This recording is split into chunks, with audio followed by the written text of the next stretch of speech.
are you good? Amen.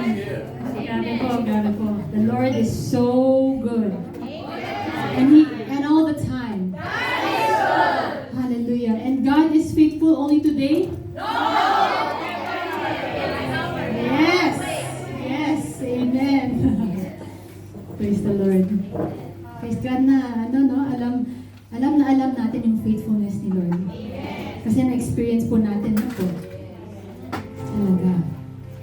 Amen. So before we start, let's just thank the Lord. Lord, we thank you. We thank you for your grace, your mercy, that we are standing here today. We are here because of your grace, not by any works that we have done, Lord Jesus.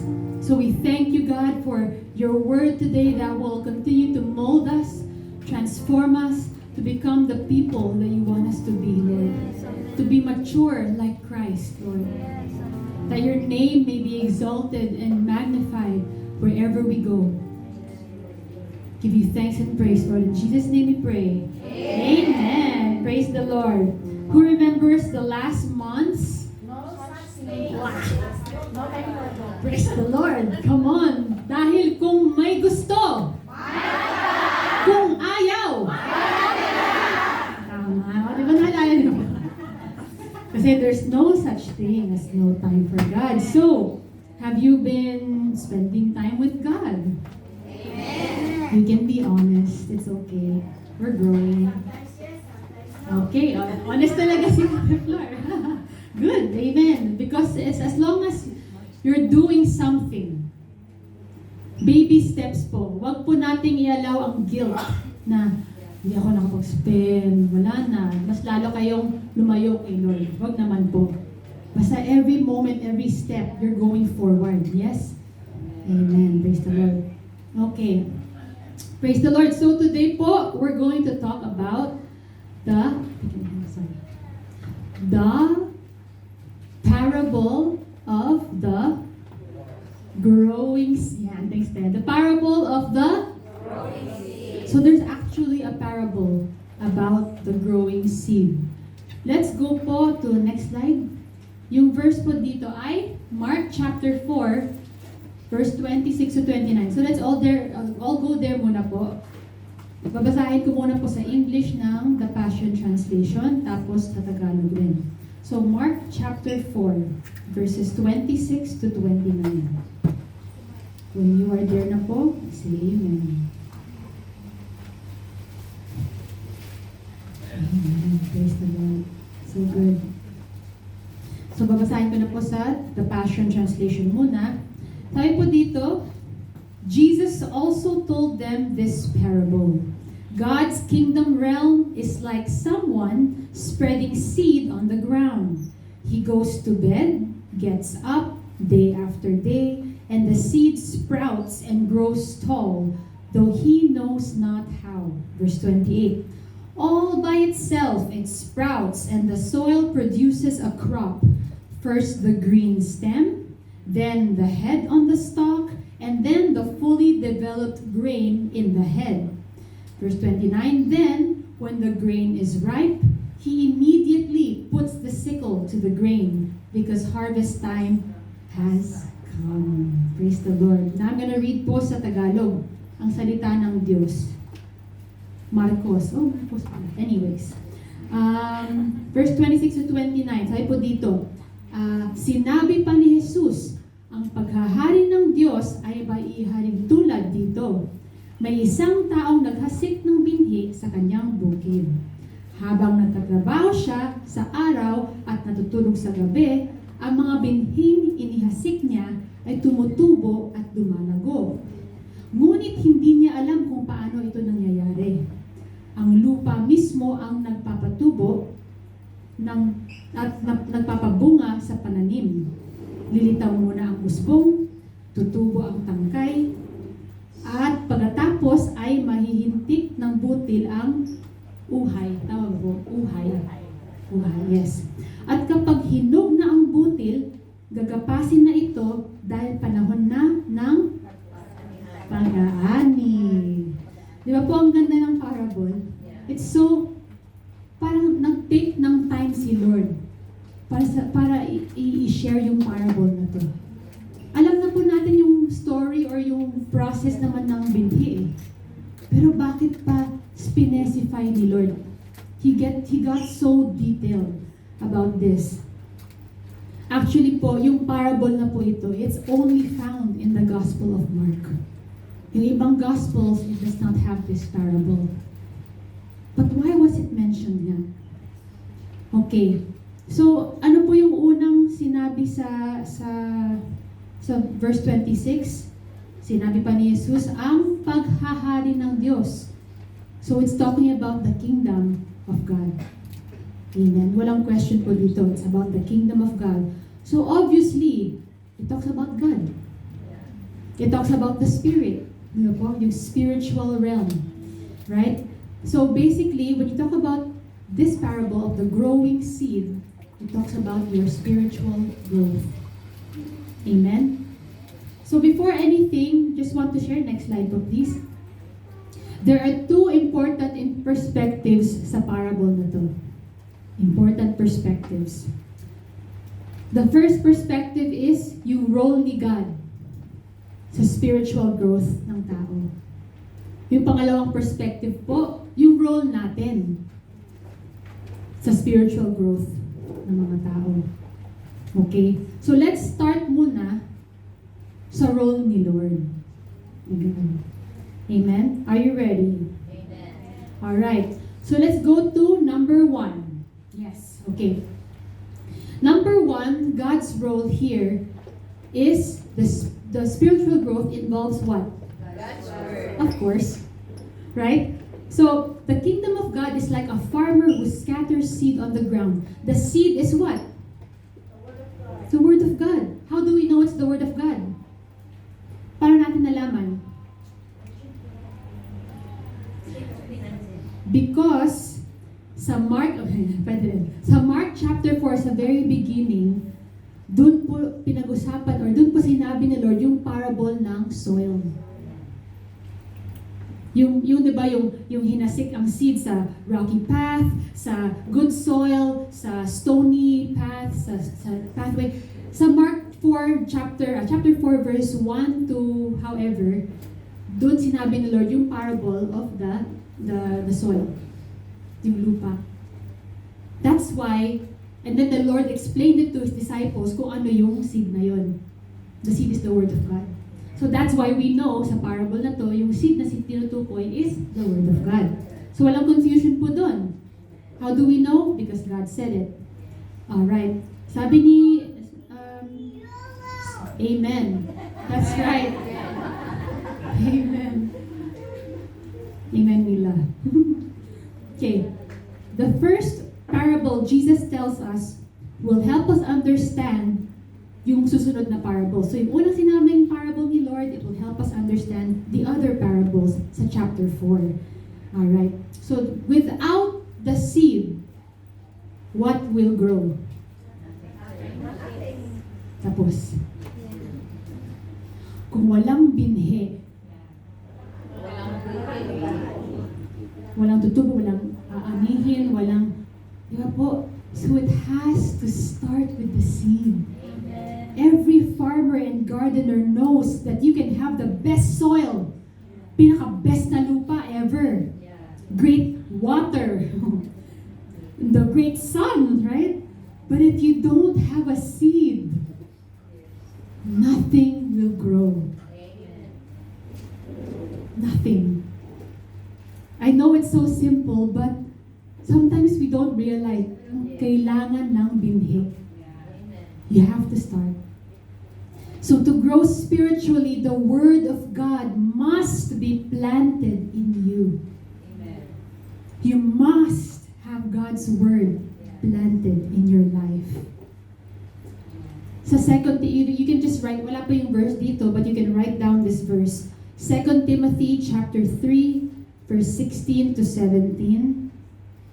Just write down 2 Timothy chapter 3, verse 16 to 17. It says here that all scripture is inspired by God and is useful to teach us what is true and to make us realize what is wrong. It corrects us when we are wrong and teaches us to do what is right. Amen. God uses His Word to prepare and equip us to do every good work. So the seed is what? Amen. And something happens, something beautiful happens when a seed is planted. Something beautiful happens. Okay. Ano pa po yung role ni God? Next point po. Please take it down. Spiritual growth involves whose timing?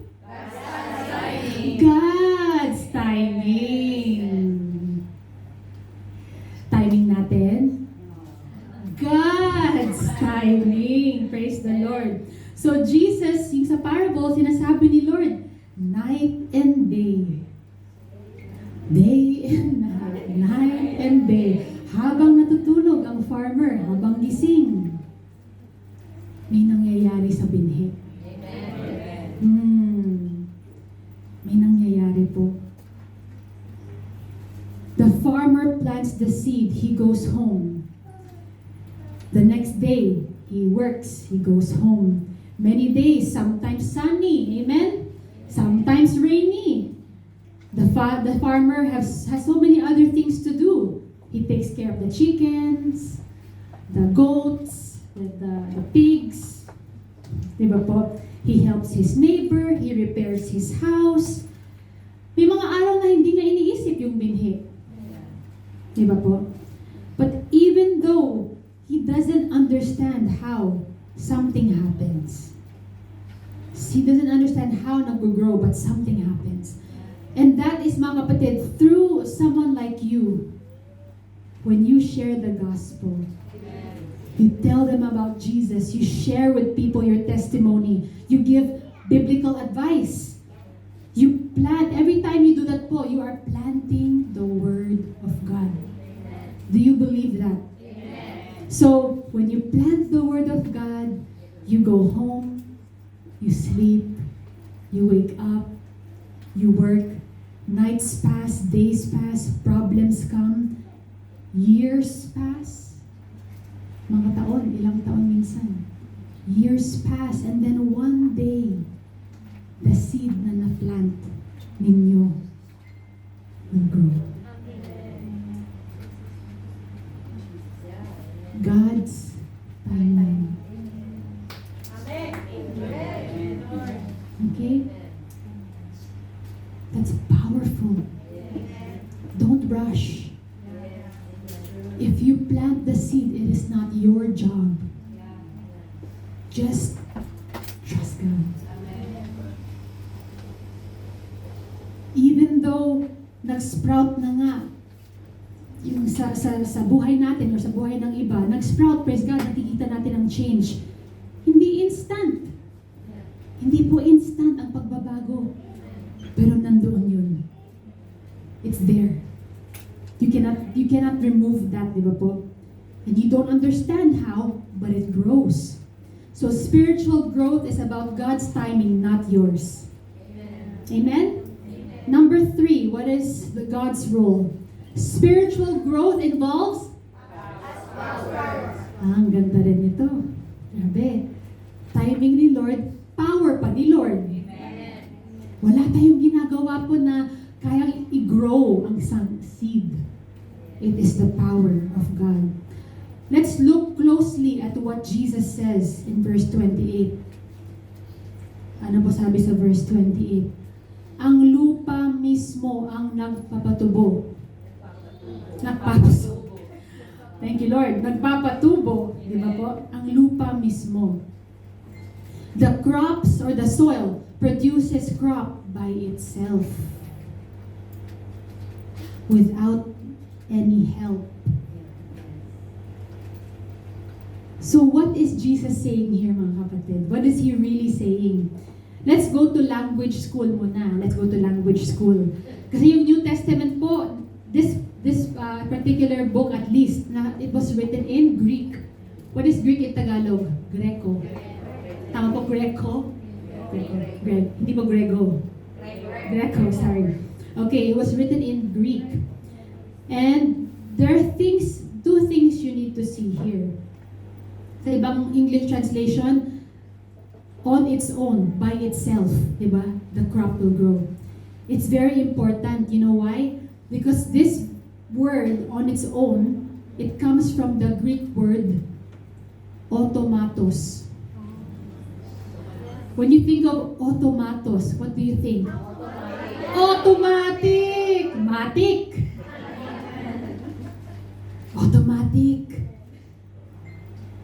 Automatos means that there is something in the seed. There is something in the Word of God that produces growth. Amen. Automatos. Automatically. When you put a seed, parang by mistake lang, nahulog yung seed on the field. Nobody does anything. It will just grow. Di ba you see that all the time? Hindi intention, pero nag-grow. No farmer planted it naman. Wala naman nag-water. But merong design kasi yung seed. Merong design na may power sa loob na pag na-put sa soil, automatic mag-grow. Automatic, praise the Lord. Was boom. So God's word, the seed, has the automatos power in it. And once God's word is planted in good ground, it will grow. It's automatic. It will take time, but it will grow. Many days, many nights, but it will grow. You may not be able to see it, mga kapatid, but it's happening. The Word of God is working in the heart and mind of that person. In your mind. It could be you too. That was Greek lesson number 1. Now, lesson number 2. The Greek language is not like the English language. Yung sa Greek po, yung placing ng words, merong also very important. For example, pag sinabi natin, the earth produces crop on its own. We put the phrase on its own sa end, di ba? Pero sa Greek, nilalagay yung on its own sa umpisa. So, on its own, the crop grows by itself. So, when it's on its own sa umpisa, that means it's very important. So, God wants you to know that walang help ng farmer nung nag-grow. It was able to produce, it was able to grow and produce. The kingdom of God is like that. The Word of God has built-in power that comes from God. So once the Word of God is planted, it does not need your help to do what it is supposed to do. So the pressure is off of you. Aren't you glad? Oh, thank you, Lord. The pressure is off of you. You spread the word, you share godly advice, share the gospel. It falls on good ground and eventually it will grow. This is what Paul was talking about sa Romans 1:16. You can write that down, Romans 1:16. Wala po dyan, Romans 1:16. Romans 1:16. Sabi po dito ni Paul, for I am not ashamed of this gospel of Christ. It is the power of God at work. Yun po yun eh. That's the automatos. The power of God at work. Saving everyone who believes. And we all know, siguro po sa Isaiah 55:10. Next, another verse again, Isaiah 55:10. Write it down. Go back to it. Isaiah 55, chapter 55, verse 10. I'm gonna read na po. The rain and snow come down from the heavens and stay on the ground to water the earth. They cause the grain to grow, producing seed for the farmer and bread for the hungry. Sabi ni Lord, it is the same with my word. I send it out. And it always produces fruit, praise the Lord. It will accomplish all I want it to. And it will prosper everywhere I send it. That's the word of God. Wherever it is, it will do something. Thank you, Lord. The automatos of God's Word is a demonstration that the power of God's Word, pag nasa buhay na isang tao, it is powerful. So plant the seed, get out of the way, and let God do His work. Kasi po, when people grow and it's because of you, you get the glory. But if you just let the power of the Word of God soak in that seed, it will grow in that person. Number 4, spiritual growth involves God's process. Thank you, Lord. So it's not your process, okay? So there is a process to spiritual growth. Ang galing yung step by step na sinabi ni Lord. Diba, ang lupa mismo ang nagpapatubo at nagpapabunga sa pananim. Lilitaw muna ang usbong. Tutubo ang tangkay. At pagkatapos ay mahihitik ng butil ang uhay. At kapag hinog na ang butil, gagapasin na ito dahil panahon na ng pag-aalis. Talagang step by step ni Lord, no? Parang sabi ni Lord, anak, hindi pwedeng flower agad. May step 1, step 2, step 3. Gusto mo step 5 na eh. Wala pang step 0 eh, anak. God's process pa rin, mga kapatid. Huwag natin i-rush. So, if we think about the word automatos, it means you cannot stop it. Automatic. Diba po?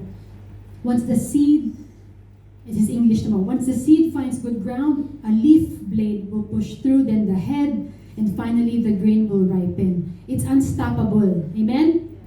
Nasa DNA po ng binhi. So yung 3 stages to help us understand po. Yung first stage, sa Tagalog po, ano yung first stage na sinasabi po dito? Muna ang usbong. Ano ba yung usbong sa English?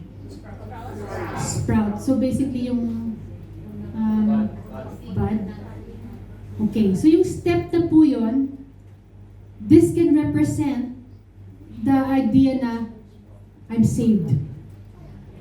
Salvation. The seed has sprouted. Who's saved? Amen. Everybody's saved. Praise God. I was blind, but now I see. Amen. I don't really know much. I don't understand much. I'm still rough. I'm a new believer. Still a lot of things to deal with in my life. But praise God, I'm growing. Amen. Okay? So that's the unang stage. I'm saved.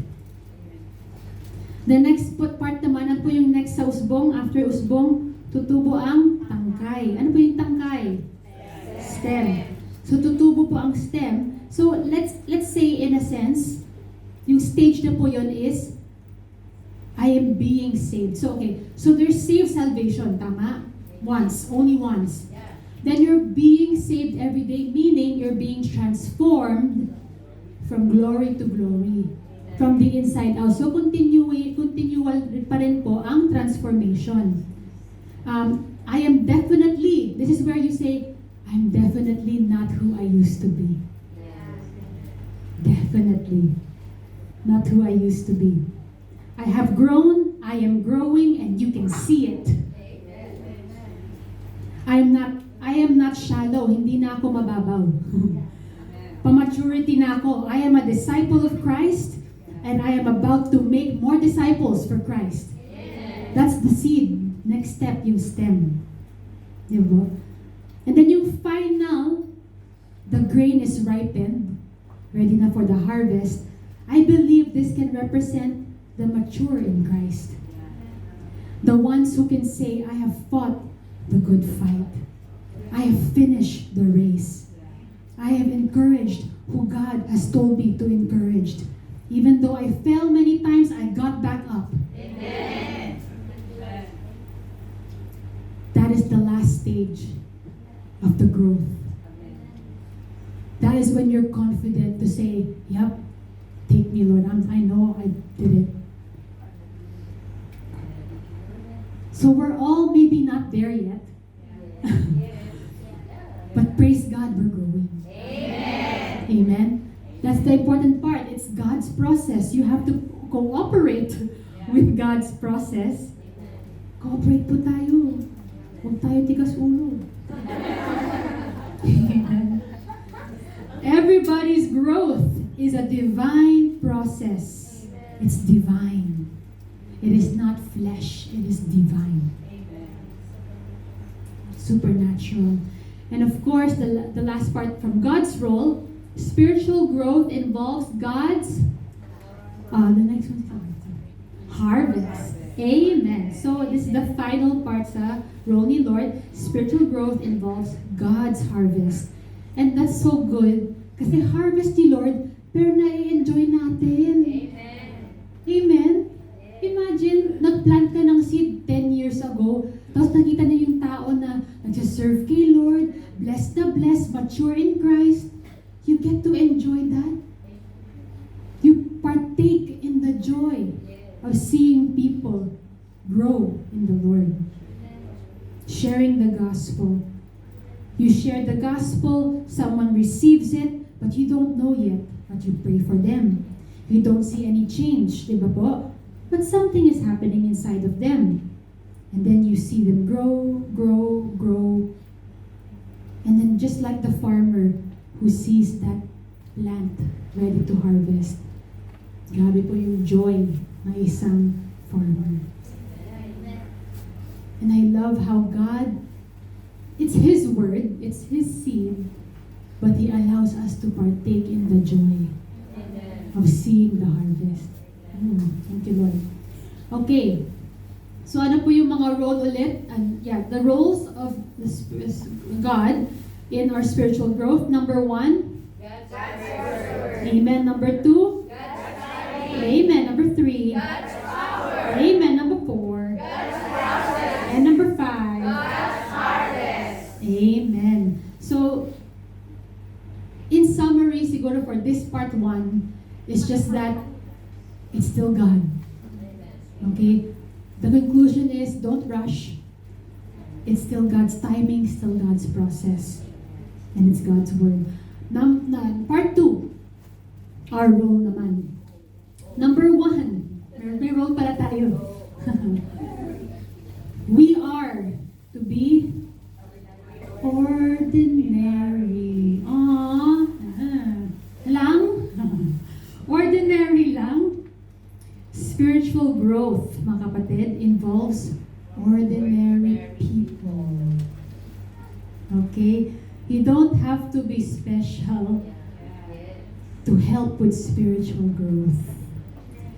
Look at verse 2. Okay. Don't get me wrong po. Everyone is special. But then if everyone's special, then no one's special. Ano po? Everyone is special. Because God made you. God already po, special na talaga. Because God made you. When I'm saying be ordinary, it's coming from the perspective na hindi kailangan magkaroon ng posisyon. Hindi kailangan magkaroon ng title para mag-help to spiritual growth. Amen. Humbleness. Yes, I mean like ordinary people, everyday lives, just ordinary. Because who did God use in this parable? A farmer, not the king. Diba po? The kingdom of God is like a farmer. It's very everyday. Normal. Diba po? Spotting a farmer, hindi siya parang, wow, farmer! No, it was just a normal man doing his normal job. Right? A farmer was an ordinary person doing an ordinary job. He was not a superstar. Pero, side note lang po praise God for farmers. Kung wala sila, wala tayong pagkain. Yes. So, even though ordinary sa mundo, but they are so, big deal. Big deal. So, farmers are not superstars. Who is the superstar? The Lord. That's right. I think some believers feel that kailangan kong maging special. Kailangan kong may gawing special para maging special ako. No. No, you're already special. You're already unique. Sabi nga ng author, this came from a website kasi, sabi niya, nagsulat po ng sharing ito, the man that was the most influential sa buhay niya was his lolo. He spent time with me, talked about Jesus, he loved me, pero very quiet lang. He was just a regular lolo. But he loved Jesus. And God used that love from his lolo to make an extraordinary impact sa buhay ng brother na to na nagsulat na to. Kaya po, let's rejoice na ordinary tayo, but we have an extraordinary God. Amen. Number 2, praise the Lord. What are we also called to do? We are to be Faithful. Amen. So verse 26, the kingdom of God is like a farmer who scatters seed on the ground. Ano po yung part ito na faithful? Nag-scatter ng seed ang farmer. The farmer was doing what he was supposed to do. Are we doing what we are supposed to do? Are we planting the seed? Amen. Amen. Amen. Amen. Evangelism ministry! Hindi lang po evangelism ministry, mga kapatid naman. Lahat po tayo. Yes, in every aspect. And it's not even just sharing the gospel on Sundays when we go out. It could be encouraging someone. It could be getting yung download kay Lord na, anak, yung kapatid mo, may kailangan na may prayer na kailangan. And then you listen and you pray. Seed po yun. So the thing that we are called to do, mga kapatid, is to be faithful. Imagine a farmer, he wakes up, ayoko mag-plant ngayon. Nakatamad. Diba po? Where are we today? Kung yung mga farmers sa mundo, hindi ginagawa ang job nila. Puro may kaya po. Right? Walang vegetables. Walang potatoes. Walang rice. Rice pa naman. Oh. Rice is rice. Rice is life. Imagine po. So if they are doing their job faithfully for the world, why cannot we do our job faithfully for the Lord? Which is plant the seed. Yun lang naman po, plant the seed. To be faithful is to be dependable. Can God depend on you? To be faithful is to be loyal, trustworthy, reliable. Every year, the good farmer is faithful to scatter the seed. In the same way, you and I are to be faithful to scatter the seed of God's Word. Whether may magtanong, bakit ano yung sinabi sa Bible ganito? And you answer their question. Seed planted din po yun. When someone needs advice, you give them advice na biblical. Seed planted din po yun. Or even just having a discussion about the news. Ay, bahala. Naka-worry. Ang news. Nakabahala ang news. And then you go, sis, bro, you don't have to be worried. Kasi sabi sa Bible, do not be anxious about it. Di ba po? O di ba, seed, doom. Di ba po? Planted. We are to be faithful to bring the kingdom of God kahit sa conversation na yun. Praise the Lord. Number 3, what are we supposed to do as people of God? We are to be Amen. The farmer just trusts, right? He just knows that the seed will grow. That the seed will do its work. Sa verse 27 nga, night and day and night. Habang natutulog, the seed will sprout and grow. But he doesn't understand how. But he just knows. He has confidence. He knows there is power. Automatos. He plants it knowing that it will do what it is supposed to do. Amen? The same is true for us. We must leave room for God to work. We must leave room for God to work. We must expect that this process will take time. Who has seen that a seed will grow after 1 hour? Meron ba pong ganong seed? Wala pa, no? 5 hours. Wala pa rin. Sa loob, nangyayari. We don't see it. Yun po. But something is happening. So you just have to trust. Sabi nga po sa Luke chapter 17:20. You can write that down. Luke chapter 17 verse 20. Luke chapter 17 verse 20. Let me go to it. Luke chapter 17. Luke chapter 17 verse 20. Let me just read it. So the Passion Translation. Luke chapter 17 verse 20. Yeah, I'm going to read it. Jesus was once asked by the Jewish religious leaders, when will God's kingdom come? God's kingdom does not come simply by obeying principles or waiting for signs. The kingdom is not discovered or in one place or another. For God's kingdom realm is already expanding within you. In other translations, the kingdom of God is not something that you will just observe right away. It's there, it's there, it's there. Because you see, the kingdom of God is in you. You cannot see the kingdom of God with your eyes sometimes. But because it's happening inside the people's hearts, it begins to grow inside of them where people cannot see. That's why we must be patient. Kaya number 4 po. Yun po talaga. We are to be part of trust is patience.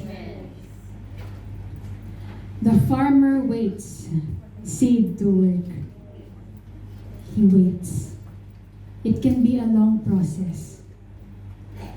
But you still just need to leave it in God's hands. The farmer went back, diba? He rose, and I know it's always repeating, but the more you hear it, the more you'll remember it.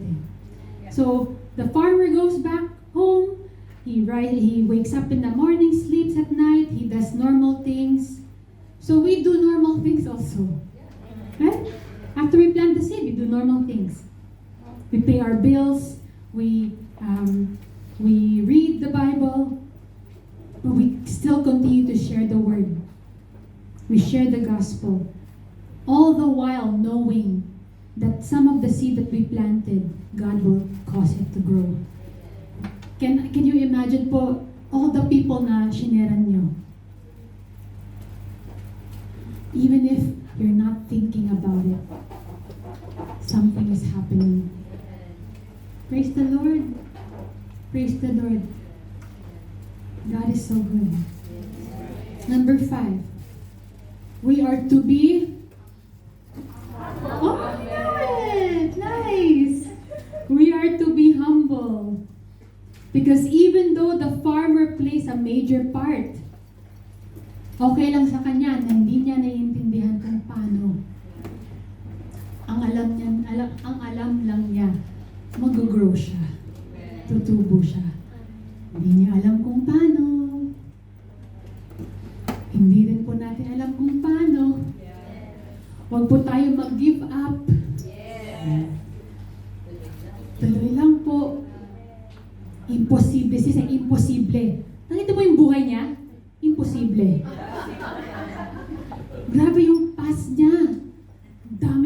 ginawa, hindi posible. Pero hindi natin alam kung paano. Kahit drug addict na 22 years, hindi natin alam kung paano. Naging preacher. Si Lord. It's not your own. Kaya nga be humble eh. Learn to accept, learn to embrace how God will change a person. Kasi sometimes, even for me, sinabihan ko na yan, hindi nagbabago. Ilang beses na, araw-araw, hindi nagbabago. Pero kung iba nagsabi, nakikinig siya. Pero ako bakit hindi? Bakit why aren't you happy na nabago siya? Why do you have to, bakit dapat galing sa atin? As long as nagbabago ang isang tao dahil kay Lord, it doesn't matter kung paano. Let me encourage you mga kapatid. Because I know, I have spoken to many people and they get frustrated. Why isn't someone changing? Why I'm telling them every day, da, da, da, da. But when their best friend tells them to do this, nakikinig sila. Na-offend pa. Hindi na lang matuwa, hindi na lang rejoice dahil nagbago yung tao. The glory is not yours, mga kapatid. It is still God. It is still God. He gets the glory. No matter kung paano. Kung sa TV, kung sa, sa YouTube, doon sila magbago, praise the Lord. Someday, they will realize, nga pala, sinabi ng friend ko dati, hindi ako nakinig, hindi ako nag-listen sa kanya. Sana dati pa pala. May mga ganong realization eh. But sometimes, nagkiklik 10 years later. Don't give up. Don't give up. Even as moms, as parents, as siblings, you have people you're praying for, don't give up. Just continue to share and share the love of God. Be Jesus to them.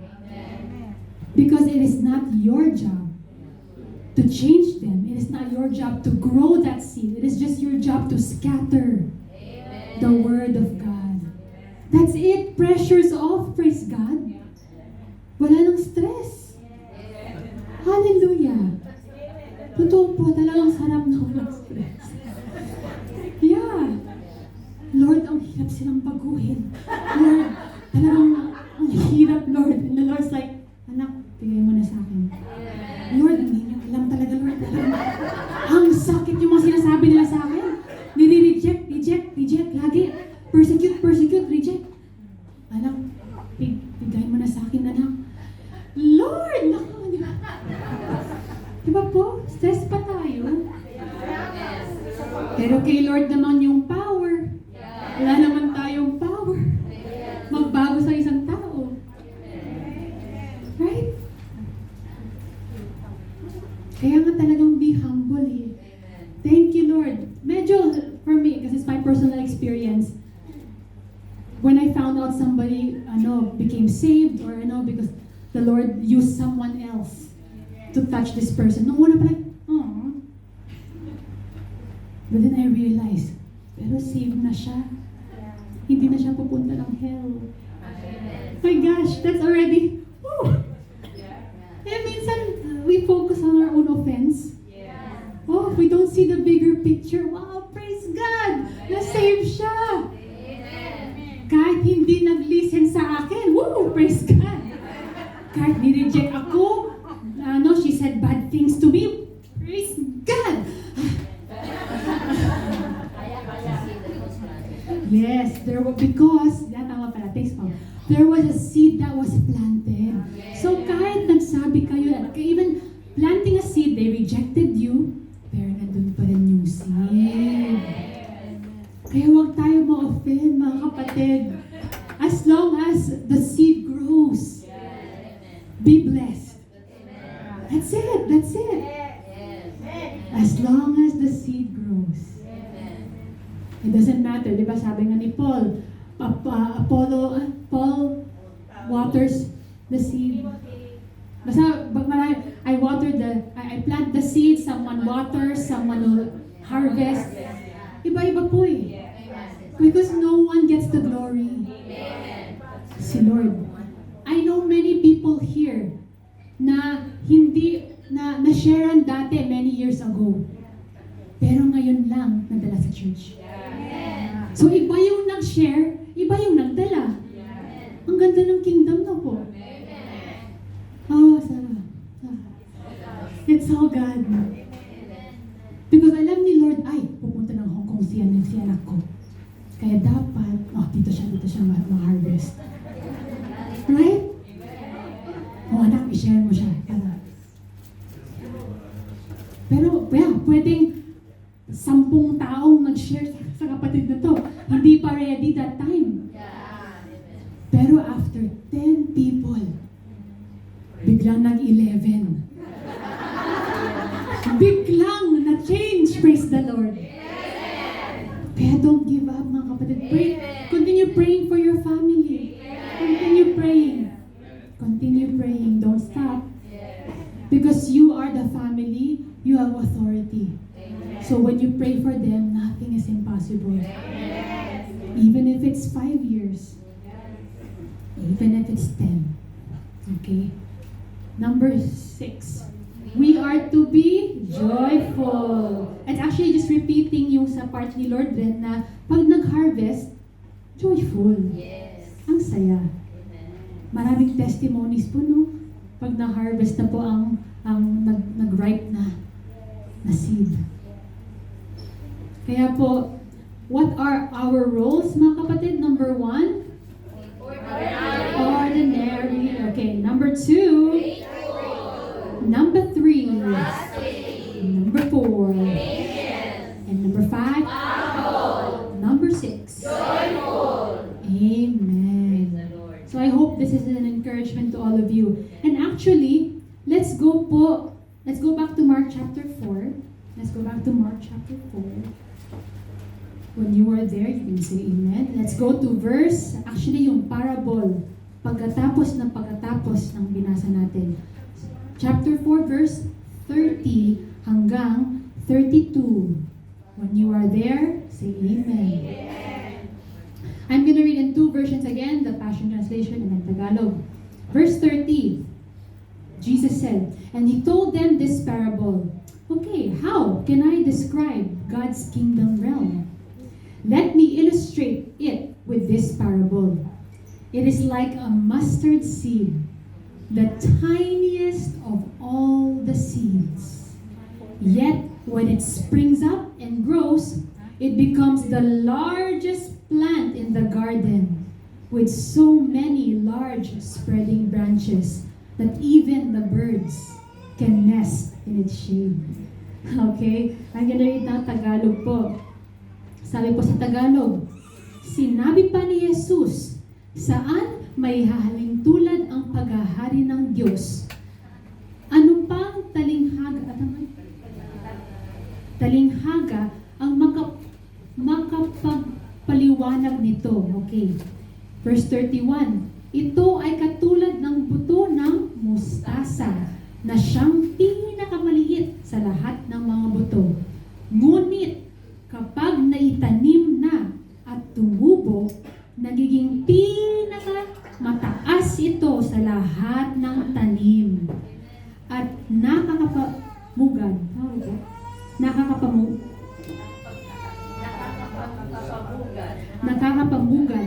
ang mga ibon sa mga sanga nito. Praise the Lord. Nakakapamugad. What does mugad mean? Yes, there you go. Nakakapamungad ang mga ibon sa mga sanga nito. Ang ganda. Ang ganda po ng parable na to. And it's right after the parable that we just read. Why is it so important? It's so important because I want to encourage you all po na everything will appear small. Everything will start small. Like the buto ng mustasa. Pinakamaliit na buto. Pero, pag natanim, it becomes the mataas. So what seems small, pag na kay Lord, it will grow until it becomes the greatest. Kaya lahat po ng ginagawa natin ngayon kay Lord, kahit maliit lamang sa pananaw natin, pag tinanim po natin kay Lord, uusbong po siya. And it's gonna be the greatest. Kaya don't despise the small things. Even a hi and hello with the love of God can change a life. Alam niyo po si Nick Vujicic? Yung wala pong hands and arms, legs and arms, wala pong legs and arms. He was supposed to kill himself one day in high school.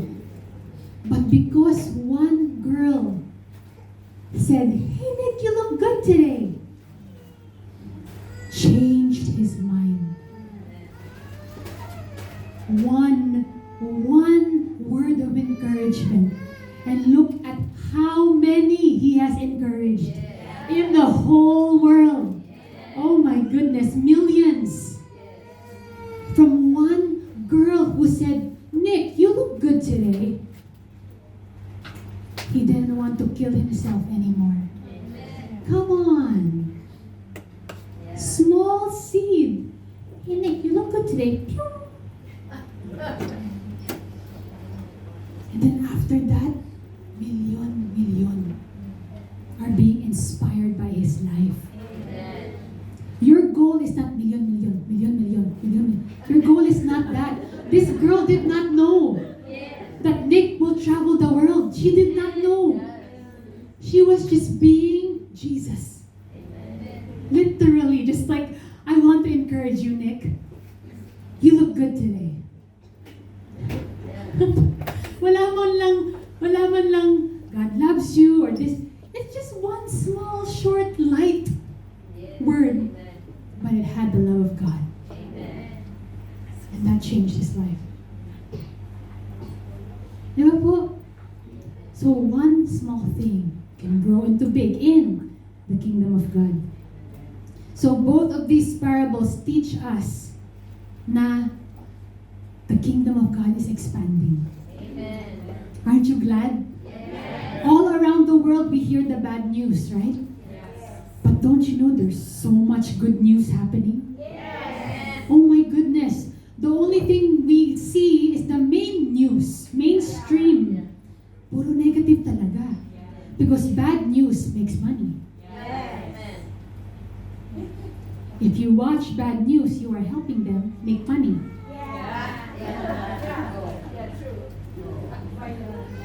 Viral. If you watch bad news, you are helping the bad people make money. But there is so much good news happening all over the world. The kingdom of God is expanding. Walang news na yung patay na namang nababuhay. Wala. Pero maraming nangyayari. Sa Africa, Brazil. They don't talk about it. Why? They hate God. Of course they won't talk about it. Pero tayo yung mga news spreaders. Kung may bad news, tayo naman good news. Grabe yung weather ngayon, ano? Lagkit. Good news or bad news? Good news. Bad news po yung weather. Yung weather na malagkit. Ayun. Well, see? Perspective. Wow. Okay. So basically, we are the spreader of good news. The spreader of God's word. Amen? Kaya praise the Lord. Let's pray. Thank you, Jesus. Lord, we thank you for your love, oh God. Thank you for sharing this parable, the parable of the growing seed. Salamat, Panginoon, that you are the one that has the power to grow. And all we have to do is just plant. So Lord, I pray that we will be faithful in planting your word. Bawat minuto, bawat segundo ng buhay namin, Panginoon, ay it's your word that we will spread. Help us, Lord. Jesus, thank you for the excitement. Thank you for the compassion to do this. Because this is not for us. This is for you. This is for your kingdom to advance in this world, Lord Jesus. Thank you, thank you. We bless all our family members. We will call them pre-believers. Not unsaved. We will call them pre-believers because they will believe. We declare that right now. In Jesus' name. In Jesus' name. Amen.